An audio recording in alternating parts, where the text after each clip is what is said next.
Hey everybody, what's up? This is DJ Medic 2008 for RCSparks.com. Happy and proud to present to you the new AXiAL Racing XR10 MOA competition rock crawler.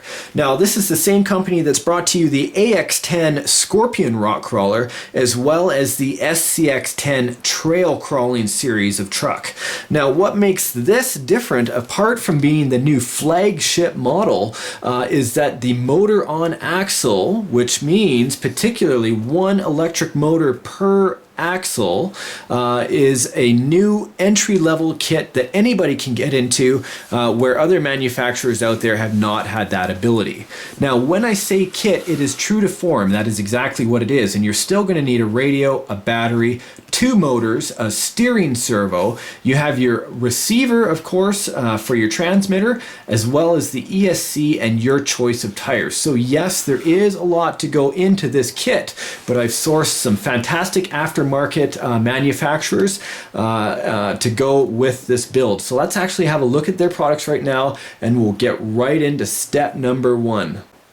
Okay, these are the HPI Rock Grabber tires. You've seen me use these in other applications and other trucks I've had. I really like these for rock crawlers, and what I'm going to do is put them on the XR10. The aggressive tread that's on there gives me awesome bite. You can see here, I've put some Proline memory foams in there, but you can see when it crushes down, the actual grip on the tire is fantastic on the rocks. So 1/10 scale, 2.2 HPI rock grabbers. They'll usually run you, these were about 36 bucks a pair. Yes, I have 8 of them here, but I wanted to show you what they looked like out of the bag. So here we go, on to the next one.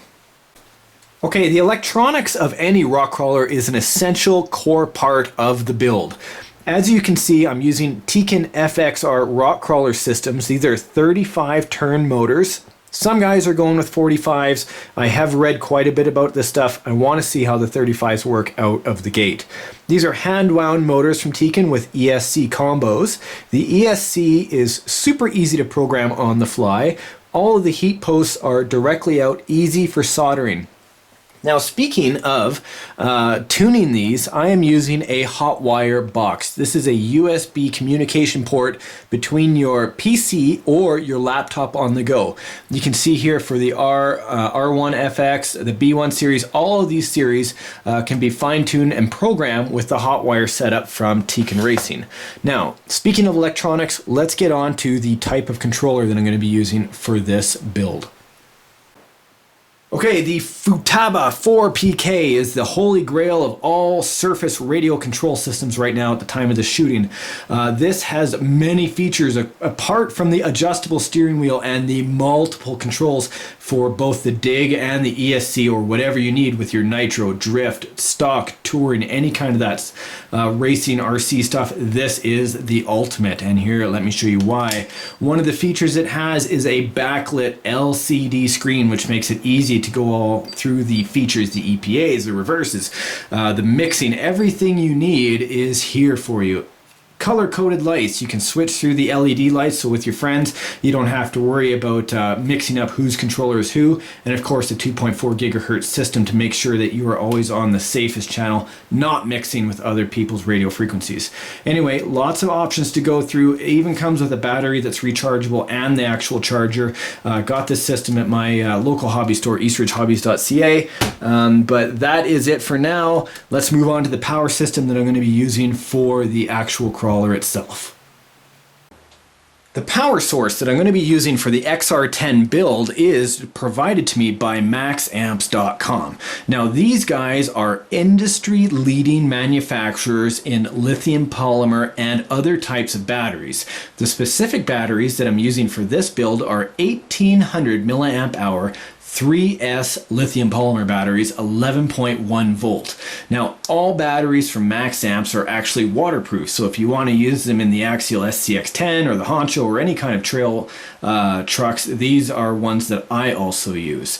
Now, along to charge these and balance them, because they send with customized plugs for your balancer and for the type of connectors you have in your car, they actually sent to me one of these field chargers. Now, Hyperion you can see here, Quality RC Products, have basically come out with a leading line of chargers. Now I believe this one is a 2 to 4 cell LiPo charger. Of course, you know, different charge rates. It has an integrated balancer, which basically off camera, I have the balancer that comes with it. Normally you'd have to buy this separately. This plugs in the end here, you plug in your battery to the correct port, and away you go, right? So if you're in the field or you're at a competition, one of these is going to keep you charged all the time. So now that we know what's actually powering this system, let's go on to the next product. A steering servo, one of the most important parts of a rock crawler as well. If you don't have good steering, you're not going to be able to get out of those tight places. Now, yes, I didn't go crazy on like a 300 ounce torque servo. I don't need it right off the bat, but I did pick up a Spektrum servo. It's a digital surface servo, as you can see here. Actually puts me out at 146 ounces of torque at 6 volts.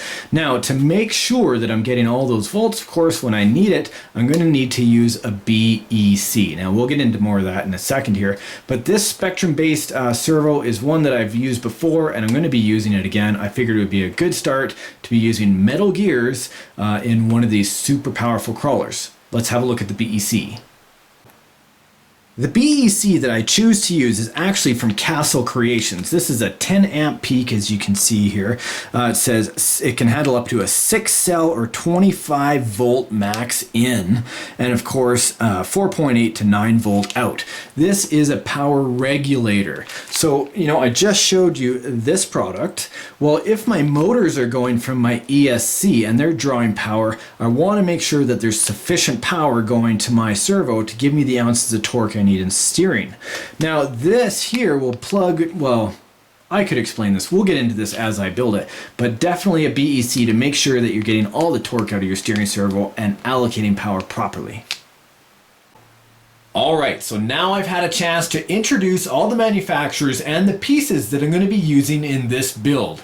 Yes, there's some extra accessories like the Dean's connections and all that different stuff, but we can get into that as I do the build.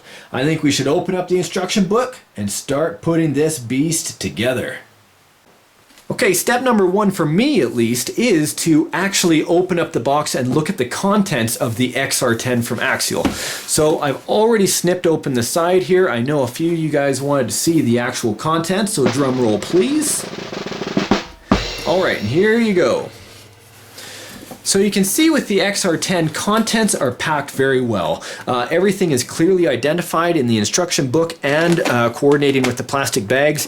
You can see here that bead locks have come inside, clearly labeled, as well as the rims and the new specific body that was designed for this rock crawler. Now I'll get into the body's dynamics and shapes a little bit later on, but one of the things you'll notice right away is this scoop on top is going to be an excellent rolling point for getting back up on your 4 tires. Now, let's get on with the build. We'll look at the real step 1 and we'll start to put this beauty together.